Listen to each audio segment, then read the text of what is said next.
This is Jay. This is A, And this is Moxicated. where we drop the booze and walk through the reality of life alcohol-free. So grab your favorite mock, get ready to laugh, and let's get Moxicated.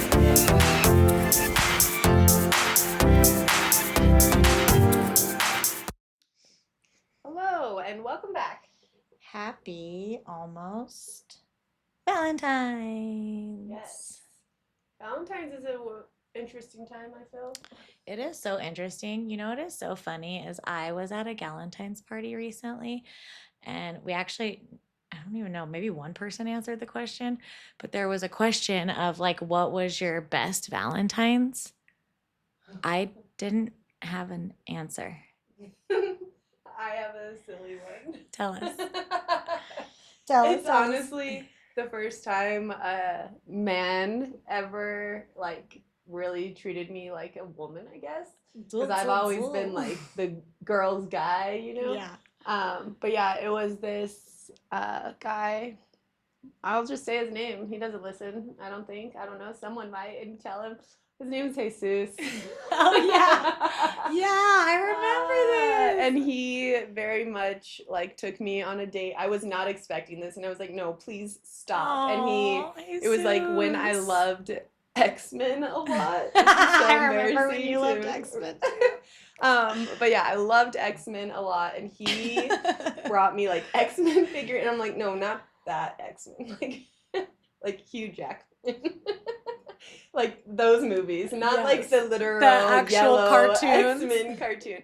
But no, and he brought me figurines and even got the kid Valentine X-Men ones and signed them all and made it very cute. And then he took me on a date, and he didn't make reservations, so the first place we went was packed, and so I was like, hey, I got an idea. So we ended up going very far from where we lived, and then when we get seated at this restaurant, one of my lifetime best friends served us. And I was For your Valentine's. I was kind of embarrassed too, because this guy was not my normal date, I would say. He was very fun and different, but not the normal tattooed emo guy that I would normally have. Like a band Yeah. guy. And so even my friend was like, what the heck is going on? Who is this person on Valentine's Day at this nice steakhouse? And I was just mortified. Well, look at you this many years later. Yeah. It was still your best Valentine's. It's just, I think it's the most memorable one. Yeah. Because that guy, Jesus, if this does come back to you, you ghosted me. Oh. Yeah. Yep. Ooh. Yep. That was after we were, for a little while. But maybe it's because he found out you liked the real character X-Men and not the cartoon. No, it's because I was a virgin. Okay. That's a virgin in college is a virgin that liked X-Men. A unicorn. And that was me. I just feel like for me it's similar to my birthday where it's too much expectations, and so it always ends in a fight. One time me and an ex-boyfriend, who I will not say his name, went to Telluride, right? And that's supposed to be the most amazing, gorgeous time, and we literally fought the whole time. And he's well, I don't know what he does now, but he snowboarded and I skied, and he was an amazing snowboarder. And there was one hill he went down that I could not get down, and I was literally screaming and crying. We almost missed the lift all the way down, and I was like, this is not fun.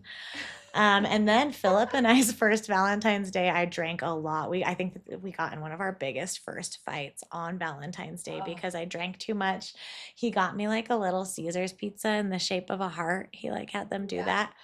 But yeah, no, I think there's just so much pressure that I just end up combusting inside. So if you are someone that can relate to that, it's okay, man. It's okay. Just do the best you can.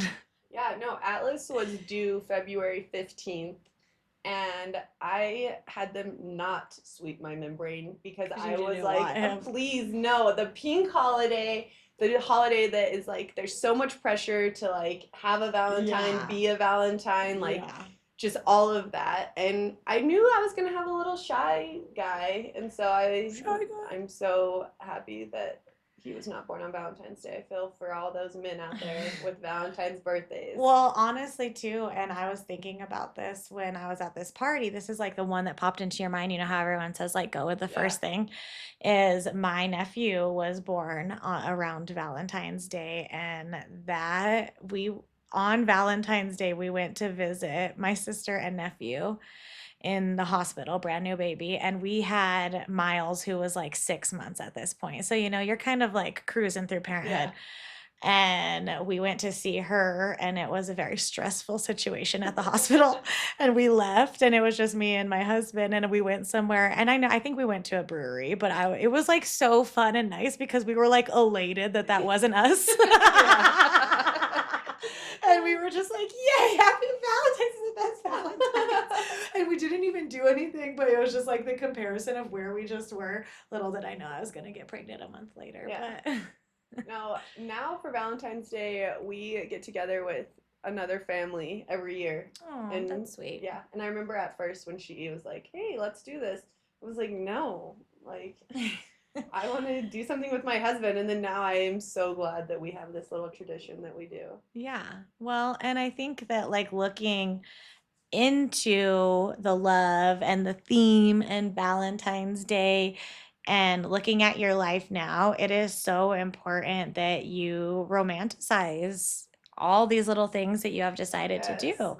And that's what we're talking about today is romanticizing sobriety, romanticizing your life alcohol free, because there is just so much to love about Yes. where you are and what you're doing. Yes. And okay, first of all, I need to preface this whole episode by saying that I romanticize everything. The reason I romanticize everything is because I am a Libra moon, but also a Libra Venus, and Libra is just love, love. And I love love. Like any type of love makes me cry.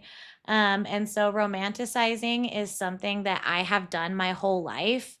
And maybe it has affected me in negative ways, but as I've gotten older, I've learned to romanticize like what is instead of what could be. Yes. That's great. And so what romanticizing your life actually means, it's not like cosplaying as the main character in a rom-com, which is like how I lived most of my life. Like I'm the lead character in all of any rom-com that ever existed. It's actually just finding meaning in all of the moments that happen because you're in a clear enough space, you're sober, you're alcohol free to notice them. It's choosing softness without avoiding the reality of the situation. Yes. So within your own reality, within your own life is where you're finding these soft moments, these beautiful moments, these pretty moments, instead of like, I mean, we can talk about manifesting on a different day, but that's not what we're doing here. Yeah, no. We are making our everyday life romantic. As it is, because Yeah. there is so much to celebrate. And we say that a lot in alcohol free life. Like, there is so much for you guys to celebrate and so many things that we weren't able to notice before. And I think that that comes with getting older. So, like, as you're getting older and you're choosing to be alcohol free, it's like you get this kind of like in full of like noticing all the little things around you. Well, and I think too a big part of that is being present. Mm-hmm. You know, like that is you are able to notice all of these things in your normal tasks, in things that you do every day. And I think we're both really good at like romanticizing our like normal, you know, Yeah. our everyday. Yeah. And it's important to note that like romanticizing goes both ways. And we've talked about that a lot, that in um alcohol marketing, they romanticize alcohol a lot. They make it Yeah. look so beautiful when the opposite is actually what's happening, because alcohol's lying to you. It made mediocre nights maybe feel like it was something better than it actually was. And so that is kind of how we can romanticize things. And you got to remember that romance really comes from like what's actually happening, not just like loud and blurry movie type situations. Real romance is remembering things, remembering Yes. conversations, remembering nights and mornings, remembering yourself. And when we were drinking, that just wasn't a possibility. Yeah, no. I think that's like a huge thing. And two, like when you can remember the whole night, like you can like think of the things that you loved about that night Mm-hmm. too. You know, Yeah. like the special parts that Mm-hmm. may not be special to anyone else, but you're like, "Oh my gosh," you know, like Yeah. that little tiny thing like I I think that a lot of us say this a lot, but like we are living, at least I speak for myself, I'm living the life I dreamed of before. Mm-hmm. And like the fast paced life that we're in with all of the things our children do, it's easy to like forget that and Yeah. always looking to the next. So slowing down and being present, like, is a presence in itself, you know, to just like Yeah. stop and be like, oh my gosh, look at, you know, like just where we are and how far we've come. And I think you're totally right in the way that like it does come with age too. Like Yeah. appreciation for things that we would have The little never. things. Yeah. Yeah. Well, and that's too, I think, like your point, noticing all of these things you wouldn't before and connections too. For me, since I'm not someone that connects a lot, like I really pay attention to the little moments of connection that I get in times where if I was drinking, like they wouldn't have meant anything. They would have been inauthentic. And also I am like a nature person all of a sudden. Okay, you're not gonna find me like camping, you guys. Never. But I will pull over. Like the other day, I pulled over and crying because in Corrales there's cranes Yeah. and they are so beautiful. And there was literally millions of them. Not millions, you guys, I'm dramatic. Thousands at least. There was They so many. migrate through our Rio Grande, that's why. And Like, it's and they're kind of like sticking around because they've been there since, I feel like maybe November. And the noises they make. Oh, and there was a lot of geese in the field with them too. So it was just so beautiful. And, we've talked about how Albuquerque has the balloon fiesta. And when we were younger, we didn't notice it as much. And now we're just like the little tiny things. And if you're a parent, just side note on this, I was reading something the other day about if you are a parent that points out and celebrates the little things for your children, it creates like such a well-rounded emotionally but also like conscious yeah. present child, and more so than if I know at least I'll throw him under the bus because he never listens, but my dad lives in a house where he has a beautiful view of the mountains. He's like, who looks at the view? And it's like, you can look at the view and it can change your life, sir. Yeah. And to learn that at a young age and to be teaching your kids that at a young age is so cool for them because they will have that. They will notice that. And other things is they'll think of you when Yeah. they see I that. have a perfect example of that. Um, I don't know where we were, but I told the kids how much I love palm trees.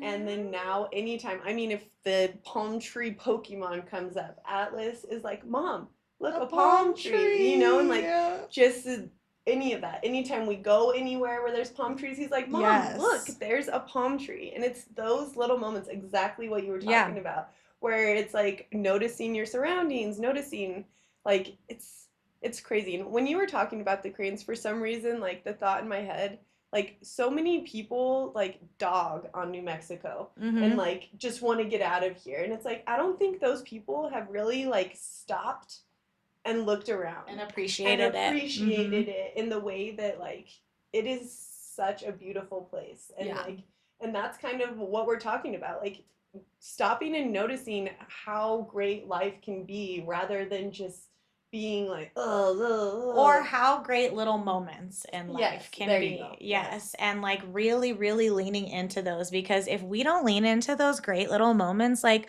we are living bad moment to bad moment. Yes. We are living in a place that is not sustainable for your nervous system. And it's, even like the little tiny for lack of better word, mundane things, we can romanticize your morning routine. Yes. We've talked about Oh, this before.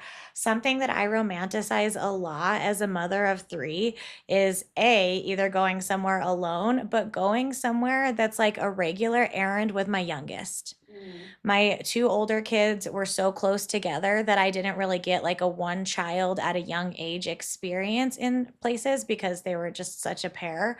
But when I have my youngest and it's just like so sweet and so nice, and we get to pause and we get to like, he points out the colors and the fruits and the yeah. things like that. Whereas when I have all three kids and my husband, we're literally like, go there, move, Yeah, get over survival here. mode, like get it Yes. done. And so seeing these little moments that are normally maybe hard or used to be hard in your life, and taking those and being like, gosh, this is such a beautiful time. This is such, last week or this week on Monday, we talked about solo dates. And it's like taking advantage of these little moments in time, these little, simple things that can actually make so much difference in how you're feeling.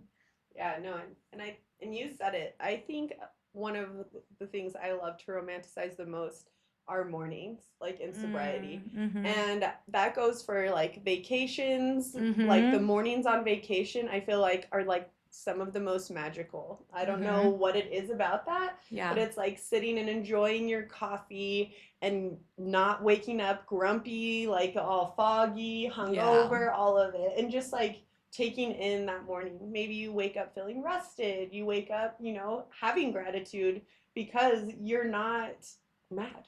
Yeah. Or feeling awful. Yeah. Yeah, mornings are like the best to Yes. romanticize. Sunday mornings, if Yes. you want to be specific.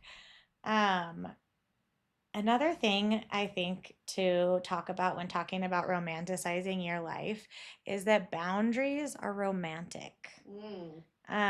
And why are they romantic? Because it's like, I don't know if seduce is the right word, but that's what came to my mind. It's like seducing yourself, like, do you want to get out of here a little bit early?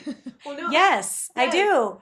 Yeah, and I think that also pours into like self-respect. Mm-hmm. Like having boundaries then gives you self-respect, and when you have self-respect, you have like a confidence that is Mm-hmm. already like romanticizing yourself, like just a Yeah. confident person is like people crave for to like when you see someone It's walk in just the a room. magnetic Yes, energy. yes, Yeah. yes, thank you. And I think saying no, there is something that, like, once you get through it, maybe it's not going to feel good the first few times, but like, there comes a point when you are consistent with saying no that it feels good. It's like Yeah. love to your body because maybe you are someone that said yes to way too many things and put yourself out. In a way that you're trying to recharge or you're mad at your kids or whatever. And so you get to the point where you're like, I'm saying no. And you're like, that feels like a Yeah, hug. That no, feels it's like a good. freedom. It's like taking your Yes. power back. Yeah. Every no you're saying, that's power. Yeah. You know what else I think is beautiful in the terms of boundary is like choosing quote unquote boring over chaos. Yes.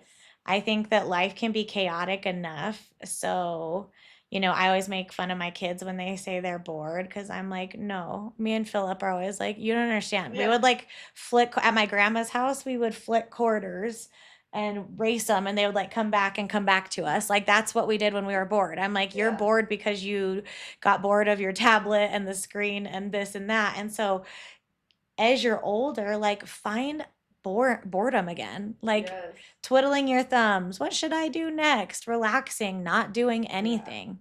It's really hard for me to do that. I Like know. a couple weekends ago, we had like an open weekend and which is very rare, but on those I'm very intentional of like trying not to overpack those weekends that aren't already packed. And I Yeah. was bored at the house, and so I ended up, doing some work, and then I'd be like, wait, I'm not supposed to be doing this. And so then I would go back to doing it, but it's crazy. And I think it has to do with the screens that we have now, all of that. We're But constantly connected. yeah, and so it's important to stop and be bored, like, and Yeah. romanticize that boredom. Like, I romanticize those weekends of literally just doing nothing and being Mm-hmm. inside our home together. Yeah. Well, and there comes a moment too where like you start to romanticize this life because you look at the how you used to escape your previous life. And so sometimes we look at those moments when we're being hard as on ourselves as like judgmental because we're looking at maybe people or situations or places that we used to frequent that used to bring out like our worst self, and we're looking at them and we're like, "Oh my gosh, like I don't have to do that anymore." Or that's not me anymore. Even if you have that like, "Gosh, that's how I used to be, but I'm not anymore." That moment is romantic. Like I think of that moment as like someone like walking down and like it's like a flashback in a movie that like makes the person smile and like feel warm inside and keep walking because it's also romanticizing your path Yes. and your journey and being like, "Oh my gosh, at this stage in my life, I can look at that and feel so good about myself and what I'm doing Yes. now." Oh, Um, and you kept bringing it back to presence because at the end of the day, like the plot is presence. Being present is the purpose. yes. Um, you don't need a new life. Mm-mm. You don't need a new life. I'm going to say that again because the life that you're living is enough for you to be present, be in it, and notice these little moments of glimmers, of love, of light. And sobriety gives you access to that because you're Yes. not future tripping on when your next drink is. You're not, backtracking to what you said when you were drunk. You are living in the moment, noticing in the moment, and not using anything to escape it anymore. Yeah. So, romanticize your life, babes. You're Yes. beautiful. You're an angel. You're floating in the Sobriety clouds. is hot. Oh, it's so hot. Sexy. So, just be proud of yourself, love on yourself this week, and celebrate and romanticize every little step of the way. We love you, babes. Talk soon.